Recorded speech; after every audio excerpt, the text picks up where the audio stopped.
Hi, I'm Eugene, a Garmin product trainer. In this video, we're stepping into the world of decompression diving and taking a closer look at the conservatism setting on your dive computer. I've divided this topic into 4 sections: M values, gradient factors, GF99, and surface GF. Garmin dive computers use the Bühlmann ZHL16C decompression algorithm. Bühlmann is the name of the developer. ZH stands for Zurich. L stands for linear. 16 refers to the 16 theoretical tissue compartments used to model how different parts of the body absorb and release inert gas.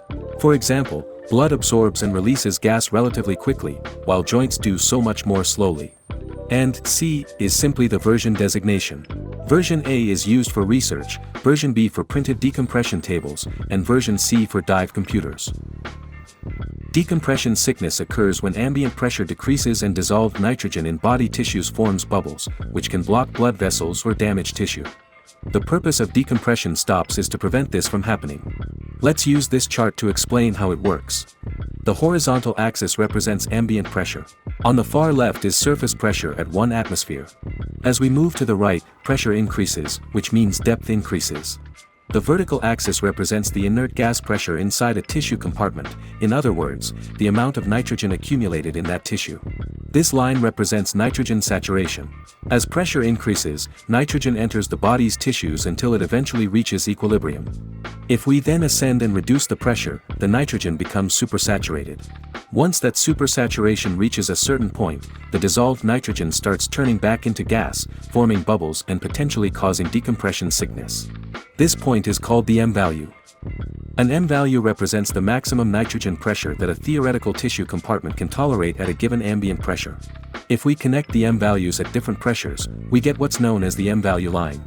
The goal of decompression is to make sure we always stay below this line and avoid decompression sickness. Earlier, we mentioned that decompression algorithms are based on theoretical tissue compartments. And since every diver's body is different, we can't simply use the M value line as our decompression limit. We need an additional safety margin. That's where gradient factors, or GF, come in. Let's go back to the chart. Now we're going to add some conservatism. We'll draw another line below the M value line and use it as our actual decompression limit. This GF line is defined by 2 percentages, GF low and GF high. GF low is on the right. If we define the M value as 100, and saturation pressure as 0, GF low is set somewhere within that range. It determines how deep your first decompression stop will be. GF high is on the left, which represents the surface.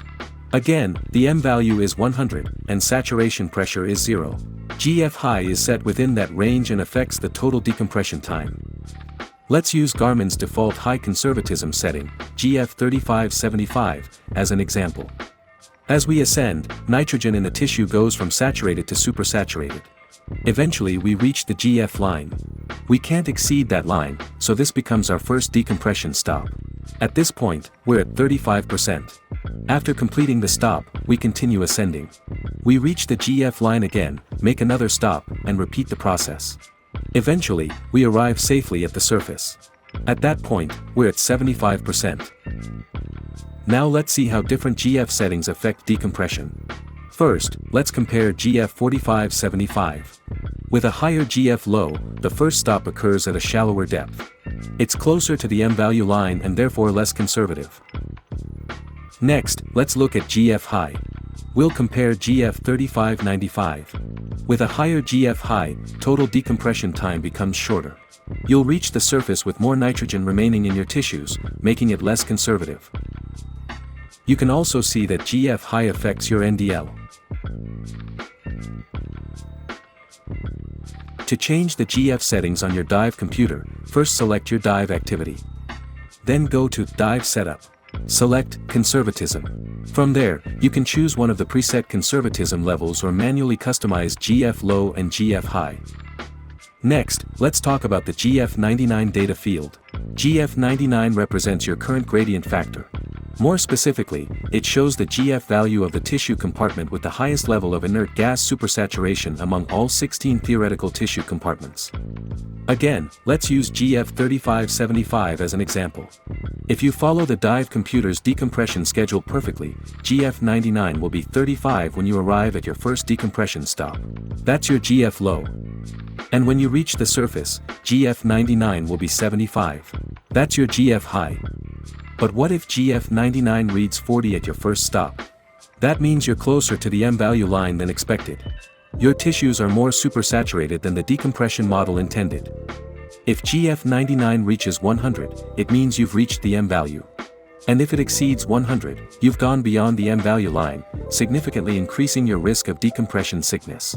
On the other hand, if GF99 displays on-gassing, it means your tissues are still absorbing nitrogen and haven't become supersaturated yet. Finally, let's talk about surface GF. Surface GF represents what your GF would be if you were to ascend directly to the surface right now without making any additional stops. It's a predictive value that helps you evaluate the decompression risk you would face in an emergency situation where you're forced to skip all remaining stops and surface immediately. GF99 and surface GF are not included in the default data screens. To add them, first select your dive activity. Then go to Dive Setup. Select Display Settings, Data Screens, Add New, Custom to, Data Fields. Pick the field you want to configure. Then select Diving Fields. You'll find GF99 and Surface Gradient Factor in the list. When you're done, just go back. And that's it. Now we have a deeper understanding of the dive computer on our wrist. Dive safe.